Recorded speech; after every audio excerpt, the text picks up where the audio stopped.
আরে বাবারে, এই দুর্গন্ধযুক্ত মুরগির মাথাগুলোকে ফেলে দিই। এইগুলা যে বল্টু কেন বাসায় নিয়ে আসে আমি তো বুঝে পাই না। আরে বাপরে, কত দুর্গন্ধ! এই যা তোরা, আজকে আমি তোমাদের জন্য মুরগির মাথা নিয়ে এসেছি 500 টাকা দাম দিয়ে। এগুলা অনেক সুন্দর একটা রেসিপি হবে। আরে বাপরে, আমার মুরগির মাথা কই? আরে বাপরে, কত দুর্গন্ধ! এই বল্টু, তুমি এই মুরগির মাথাগুলো কেন বাসায় নিয়ে এসেছো? মিম, এই মুরগির মাথাগুলো তো ভালো, আর তুমি জানো এগুলো আমি 500 টাকা দিয়ে কিনেছি। এইগুলা দিয়ে অনেক সুন্দর একটা রেসিপি হবে। তুমি এগুলাকে ফেলে দিলে কেন? তুমি তো সবসময় শুধু পচা জিনিস কিনে নিয়ে আসো বাসায়, তুমি কি কখনো ভালো জিনিস কিনে নিয়ে এসেছো আমার জন্য?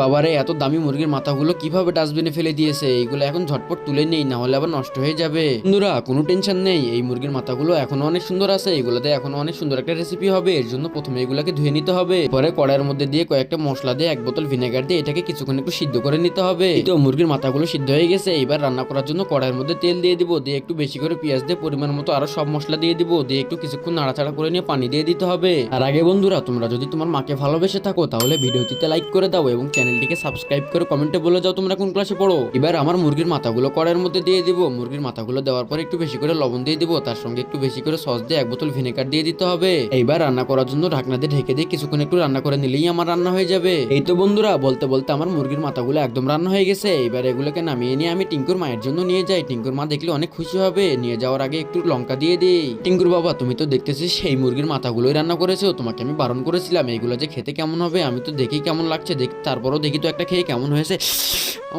আরে ভাই, এগুলো তো অনেক সুন্দর হয়েছে। আমি তো না বুঝে এগুলোকে ফেলে দিছিলাম।